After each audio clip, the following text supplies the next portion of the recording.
제가 간혹 얘기를 하는데 예배는 보는 것이 아니라 뭐라 그랬어요? 예배는 드립니다 라고 말씀을 했어요. 이것은 이제 구약과 신약을 관통하는 영적인 원리이기도 합니다. 구약에서는 어땠어요? 이렇게 막 소도 잡고 양도 잡고 그죠? 그래서 하나님 앞에 온전하게 드리는 거예요. 그 드림의 이유는 우리의 죄를 사할 수 있는 원리도 있고, 또 우리의 마음을 정결하게 하는 원리도 있고, 우리의 하나님 앞에 나를 온전하게 바쳐드린다, 그런 내용이 신약에 와서는 이제 형식이 달라졌을 뿐이나 예수 그리스도께서 얘기하셨잖아요. 영과 진리로 예배할 때가 왔다 올 것이다 라고 말씀하시지만 그 원어에 보면 이미 와 있다 라고 말씀하는 것과 마찬가지입니다. 자, 사순절 이제 5주차로 지나갑니다. 워라벨이라고 들어보셨어요? 워라벨. 요즘 젊은 세대들은 많이 쓰는 용어입니다. work, life, balance. 그러니까 이게 내가 이게 무슨 영어 사전에 이렇게 나오나 했더니 유튜브 보니까 명확히 나오더라고요. 영어 가르치는 선생님이 콩글리시입니다 이렇게 얘기를 하더라고요. 근데 work and life balance라는 말은 미국 사람들도 쓰긴 써요. 근데 워라벨이라는 말은 한국 사람이 이렇게 줄여서 쓰는 거죠. 그러니까 일과 삶의 균형. 그러니까 삶에 있어서 가치를 어디에 두느냐. 그리고 무조건 일만 하는 것도 아니고 무조건 펑펑 노는 것도 아니고 삶에 있어서 정말 가치 있는 것이 무엇인가라는 것을 많이 따진다라는 겁니다. 근데 그 중에 우리가 미국에 사니까 미국에는 그러면 가치 있는 일들이 무엇인가 설문조사를 이렇게 보니까 월등하게 미국에서 독특하게 드러나는 것이 있어요. 그게 뭐냐면 기부 문화예요. 드리는 거죠. 그래서 우리나라도 보면 영화배우, 뭐 드라마 기부, 재능 기부 뭐 이런 얘기 있잖아요. 그죠? 내가 갖고 있는 것을 기부하는 거예요. 그런 내용들이 이제 많이 알려지고 대중화되고 있는 것이 지금 추세입니다. 그래서 빌 게이츠가 얼마나 기부할까 궁금하지 않으세요? 내일이 아니고 관심 없어요? 거의 50억 달러를 기부하더라고요. 그리고 2위가 보니까 페이스북 마크 저커버그, 이 친구가 한 30억 달러. 또 뭐 아마존 창업자, 또 뭐 이베이 창업자 이런 사람들이 그 밑으로 이렇게 줄줄이 가고 있습니다. 우리가 헌금을 드리는 것도 보면 하나님 앞에 드리는 거잖아요. 이것도 사실은 구약에 보면 가장 기본적인 가치가 뭐냐면 소외된 자들, 그리고 가난한 자들, 그리고 고아와 과부들을 하나님께서는 특별히 불쌍히 여기시고 또 긍휼히 여기시는 거예요. 그래서 그것을 받아가지고 뭐 특별히 제사장 잘 먹고 잘 살아라 이런 내용이 아니라 그것을 다 나눠서 공동체가 다 복지적인 혜택을 누릴 수 있게끔 하나님께서 우리 삶의 그런 가치관을 형성시켜주는 독특한 역할을 합니다. 근데 그런 내용들이 보면 하나님 앞에 드리는 거잖아요. 보면 초태생 첫 번째 거를 드린다라는 내용이 많잖아요. 그죠? 첫 열매를 하나님 앞에 드린다. 첫 월급을 하나님 앞에 드린 적이 있으신 분 계세요? 목사님 잘 나가다가 또 왜 또 헌금 얘기하세요? 그 얘기 아니에요.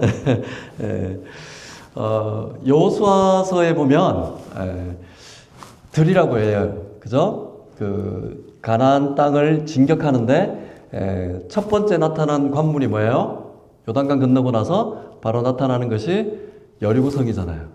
여리고성에서는 하나님께서 다 바쳐라 라고 얘기를 합니다. 그래서 지지난주에 기억나세요? 째렘 신앙을 잘 기억해야 된다 그랬죠. 째렘 안 들어보셨어요? 말씀드렸는데 그때 이게 드린다, 하나님 앞에 바친다라는 얘기예요. 그러니까 째렘이 이제 히브리어로 드린다, 드림 내용이거든요. 이게 이 신앙이 얼마나 중요하냐면 하나님께서는 우리에게 받는 걸 좋아하세요. 그런데 그 공급의 원천이 누구냐라는 것을 고백하는 내용이에요. 그죠? 우리가 11조 드리는 것도 이 11조는 드릴 수 있었던 공급의 원천은 누구다? 하나님이라는 것을 알고 있는 거예요. 그러니까 아간이라는 독특한 인물이 나오는데요. 아간은 어떤 사람이었어요? 다 드리라고 했는데 아간은 안 드렸어요. 그죠? 그러니까 하나님께서 그 드림의 영적 원리를 어떻게 적용을 시켰냐면 아간을 통째로 드리게 되잖아요. 기억나세요? 그래서 아간만 드리면 좋았을 텐데 아간의 뭐 가족들, 뭐 아간의 죄 없는 가축들까지도 전부 다 광야로 불러내가지고 나한테 다 드리라고 했으니 네가 일부를 가졌다 이거지. 그래서 돌무더기로 만드는 그런 일들도 있습니다. 근데 신약에 보면 로마서 12장 1절에 보면 예수님께서 사도 바울이 물론 그러므로 형제들아 내가 하나님의 모든 자비하심으로 너희에게 권하노니 너희 몸을 하나님의 기뻐하시는 산제물로 드려라. 산제사로 드려라. 이것이 너희가 드릴 영적 예배니라 라고 말씀을 하세요. 그냥 쉽게 산 영혼으로 드려라, 그냥 너의 영적으로 드려라 이렇게 하는 것이 아니라 몸을 드려라 라고 이렇게 말씀을 하고 있습니다. 이렇게 마리아가 오늘 유명한 구절이잖아요. 이 내용 너무너무 유명한 구절이잖아요. 그죠? 마리아는 예수님을 메시아로 인정했고 하나님의 아들이라는 것도 잘 알고 있었고 또 보면 이제 예수님께서는 이제 곧 십자가에 달리실 것도 이미 알고 있었던 굉장히 하나님의 감동을 입은 영적인 사람임에 분명합니다. 사복음서에 다 나와요. 마태복음 26장에 나오고요. 또 마가복음 12장에 나오고 14장에 나오고 누가복음 7장에 나오고 요한복음 12장에 나와요. 근데 보면 다 마리아로 보는데 신학자들의 대세는 다른 사람이다라고 봅니다. 마태, 마가복음은 요한복음에 나와 있는 나사로의 누이 마리아로 보고 있고 누가복음의 향유 붓는 여인은 조금 다른 여인으로 봅니다. 그는 죄인이라고 보고 있어요. 그리고 여기 보면 베다니 장소잖아요. 그죠? 문둥이 시몬의 집에서 잔치할 때.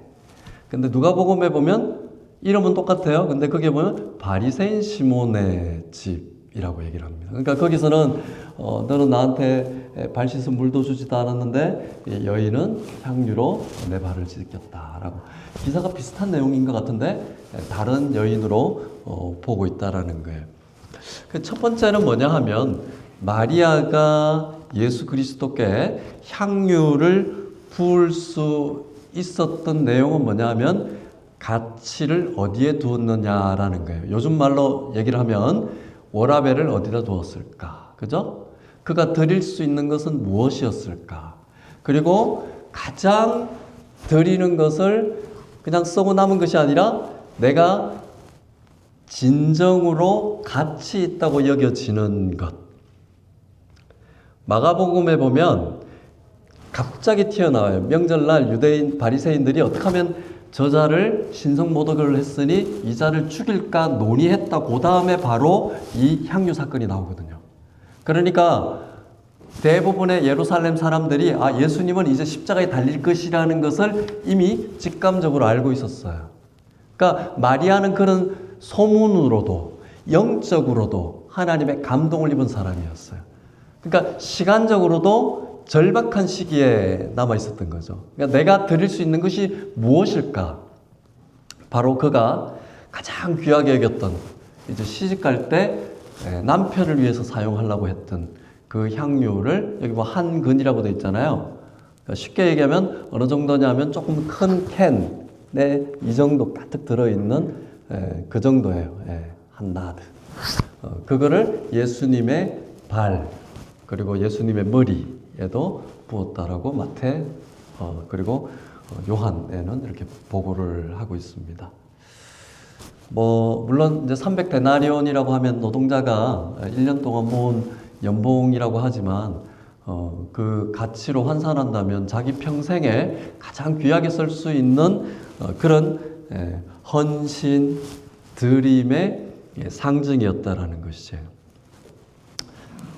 그 가치에 무게감이 있었다라는 겁니다.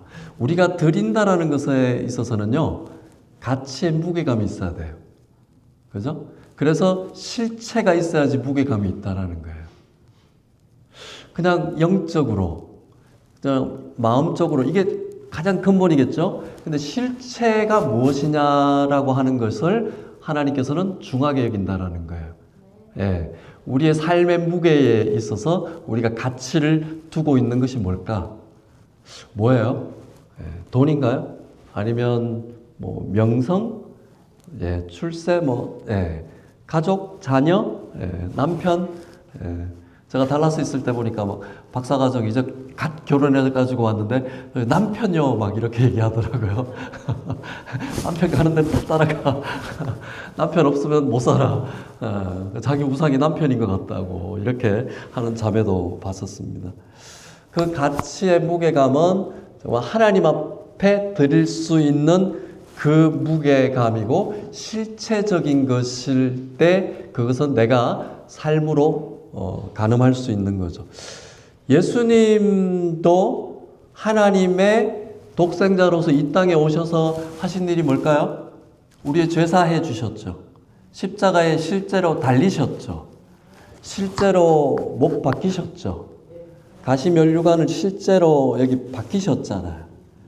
그리고 그 무게가 십자가의 무게가 얼마나 무거웠으면 성경에는 나타나지 않지만 유대 전승에 의하면 3번 골고다까지 올라가서 3번 넘어지셨어요. 예. 그래서 성지순례 갔다 오신 분들은 나중에 보면 아시겠지만 첫 번째 넘어진 교회 이름이 그래요. 예. 두 번째 넘어진 장소의 교회, 세 번째 넘어진 교회. 예수님의 십자가가 얼마나 무거웠으면, 물론 형벌의 채찍을 맞아서 힘도 없었겠지만 그 무게감은 누구예요? 우리 온 인류의 죄의 무게감이었다라는 거예요. 실제로 그 죄의 무게감을 자기 온 힘을 다해서 그렇게 십자가를 지고 골고다를 올라가셨어요. 그 시간이 하나님의 정해져 놓은 시간에 못 맞출 것 같으니까 누구를 사용하셨어요? 사람을 사용하셨잖아요. 루포의 아버지 구레네 시몬, 시몬을 옆에 잡아다 놓고 예수님하고 십자가를 같이 지고 가게 했단 말이에요. 그 정도로 하나님께서는 그 우리의 죄의 무게를 감당하시기 위해서 혹독하게 예수 그리스도를 누르셨어요. 우리를 위해서. 그렇기 때문에 마리아는 하나님의 감동을 입은 사람이에요. 그걸 알기 때문에 자기가 가장 귀하게 여겼던 그것을 내어드렸습니다. 그러니까 예수님께서는 이제 7절에 보면 예수께서 이르시되 그를 가만두어 나의 장래할 날을 위하여 그것을 간직하게 하라 라고 예수님께서는 그 여인을 변호해 주고 있습니다. 낭비하는 것 같잖아요. 그죠? 우리 사람의 눈으로 볼 때 헌신한다, 드린다, 한다라는 거 낭비하는 것처럼 보입니다. 근데 하나님께 드리는 것은요, 하나님께서는 반드시 그것을 그냥 받으시지 않아요. 우리 하나님은 정말 멋지신 분이에요. 갚아주세요. 갚아주십니다. 두 번째는요, 이 드림의 영적 원리에서는요, 우리가 한 가지 알아야 될 것은 뭐냐면 공급과 수요의 원칙을 우리가 잘 이해를 해야 돼요. 공급, 수요. 자, 보세요. 빌립보서 4장 19절에 보면 이런 말씀이 나옵니다. 나의 하나님이 그리스도 예수 안에서 영광 가운데 그 풍성한 대로 너희 모든 쓸 것을 채우시리라.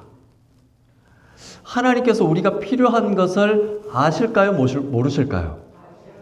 그리고 돈이 우리가 필요하다는 것을 아실까요? 모르실까요? 하나님 다 아세요. 이 경제도 하나님이 만드시잖아요. 그래서 우리가 하나님의 섭리 얘기할 때 경륜이라는 말을 쓰는 이유가 바로 그거예요. 성경에는 많은 부분을 경제적인 이야기를 하세요. 또 우리가 돈이 필요한 것도 알고요. 우리 실생활에 무엇이 필요하다는 거 다 알고 있습니다. 우리 하나님은 무작정하게 무자비하신 하나님이 아니세요. 우리가 다 필요하다는 것을 알고 있는 것이 전제가 돼야 된다는 거예요. 그렇기 때문에 예수님께서 우리에게 기도를 가르쳐 주신 게 뭐예요? 주기도문이잖아요. 오늘 우리에게 예수님께서 우리에게 가르쳐 주셨잖아요. 오늘 우리에게 필요한 일용할 양식을 주옵시고, 그 이야기를 우리가 이해를 해야 되는 거예요. 예수님께서는 필요한 자에게 공급하신다라는 말씀도 하세요. 건강한 자에게는 의원이 필요 없다라고 말씀하시지만 아픈 자에게는 누가 필요하다 그랬어요? 의원이 필요하다라고 얘기했어요. 우리가 필요하다라는 것을 하나님께서는 아시기 때문에 우리의 필요의 공급을 채우시는 하나님이 누구신가를 알면은 우리가 하나님한테 구하게 돼 있어요. 안 구하는 이유가 뭘까요? 하나님이 누군지 잘 모르기 때문에. 그래도 구해도 안 주시는 이유가 뭘까요? 첫 번째는 아직 그때가 안 된 거고, 두 번째는 우리가 정욕에 쓰려고. 그렇잖아요. 어떤 목회자 보니까 여기까지 와가지고 저기 라스베가스에 가서 카지노 하더라고요. 그래서 추정 60분에 와가지고 PD가 왜 여기 와서 이러십니까? 그랬더니 성도가 귀하게 낸 헌금으로 내가 크게 땡겨가지고 하나님의 일을 더 크게 하려고 그럽니다라고 이런 해괴망측한 말을 하는 그런 인터뷰를 직접 봤어요. 참 어마어마한 일이에요. 하나님께서 그 일을 행하실 거라고 생각하는 것 자체가 엉터리죠, 엉터리 목사예요. 근데 그걸 설사 줬다 하더라도 그거를 하나님 일에 쓴다라고 하는 것 자체가 이 사람은 몰라도 너무 모른다라는 거예요. 하나님의 공급하심을 어떻게 해야 돼요? 드림으로 인해서 경험을 하실 수 있어야 돼요. 하나님이 주신 거 한 번씩 경험을 해보신 적 있으십니까? 경험해 보셔야 돼요. 가끔 우리 닥터 에스터가 가끔 뜬금없이 이렇게 카톡이 올 때가 있어요. 목사님 뭘 바랬는데 하나님께서 주셨어요. 이렇게 얘기해요. 나는 무슨 007 암호인 줄 알아요. 뭘 얘기를 했는데 너무 기뻐서 하나님한테 말씀을 하는 거예요. 하나님한테 바랬더니 하나님께서 부어주셨다라는 거예요. 하나님께서 부어주셨다는 거예요. 그래서 시편 121편 1절 2절 보면 내가 산을 향하여 눈을 들리라. 나의 도움이 어디서 올고 나의 도움은 천지를 지으신 여호와에게서로다. 이걸 고백하는 거예요. 드린다라는 것은요, 이걸 고백하는 겁니다. 11조의 원리도 그거예요. 헌금의 원리도 그거예요. 이것은 하나님께로부터 제가 받은 겁니다. 라고 하는 겁니다. 그 고백이 먼저 앞서야 되는 것이에요. 그래서 하나님께서 그것을 귀하게 여기시는 것입니다. 핵심 포인트 마지막으로 헌신은 선택된 자의 축복이자 특권입니다. 우리가 드린다, 또 헌신한다, 기부한다 그러니까 이것을 교회 갔더니 자꾸 막 봉사하라 그래요. 그런 분들 제가 많이 만나봤거든요. 그래서 그 심정을 제가 모르는 바 아니에요. 그래서 제가 네브라스카에서 첫 유학했을 때는요, 제가 아무것도 몰랐을 때도 그렇게 실족하신 분들이 너무 많으시더라고요. 갔더니 뭐 이거 하다가 또 자빠지고 이거 하다가 넘어지고. 그래서 그런 분들을 이렇게 모아서 같이 성경 공부하는데 어느새 보니까 30명, 40명이 되더라고요. 그래서 그런 분들 하나님의 말씀으로 하나님을 향한 기도의 그런 모습으로 그 영적인 원리를 먼저 채워주면요, 그분들이 더 넉넉해져요. 그러니까 제가 유학할 때는 우리 학생들, 청년들 다 이렇게 모아서 그 집사님들, 그 권사님들 함께 이렇게 거의 성경 공부할 때마다 잔치의 분위기였어요. 잔치의 분위기. 그래서 그 한때 교주로 불릴 뻔했습니다. 교주로. 근데 정말 하나님께서는요, 이 드린다라는 것에 특별한 사람에게만 그렇게 하느냐 그게 아니라 사실은 우리 드리는 사람 입장에서는요 하나님께서 우리에게 귀한 특권을 주신다라고 생각을 하는 거예요. 그런 마음이 있어야 되는 거예요. 아, 하나님께서 왜 나를 여기에 두시고 사용하실까? 왜 하나님께서는 나를 여기 이렇게 불러다 놓고 이 일을 감당하게 하실까? 이게 뭐냐면 성경에서 말하는 사명이에요. 사명. 네, 사명이에요. 멀쩡한 사람을 왜 의사 공부까지 한 사람을 왜 아프리카로 보내셔서 막 악어가 나타나고 막 그런 곳에 보내셔서 혹독하게 그렇게 하나님의 일을 감당하게 하실까? 크기에 보면요, 그 선교사들의 하나같이 하는 고백은 뭘까요? 특권이었고 하나님의 축복이었습니다라고 얘기를 하잖아요. 그러니까 사명은 그렇게 연결되는 겁니다. 사명은 하나님께서 마음껏 사용하시는 거잖아요. 그렇잖아요. 하나님께서 마음껏 사용하시게 하기 위해서 우리에게 주신 것을 먼저 기억하셔야 돼요. 예. 마리아는 하나님의 감동을 입은 사람이라고 분명히 그렇게 보기 때문에요.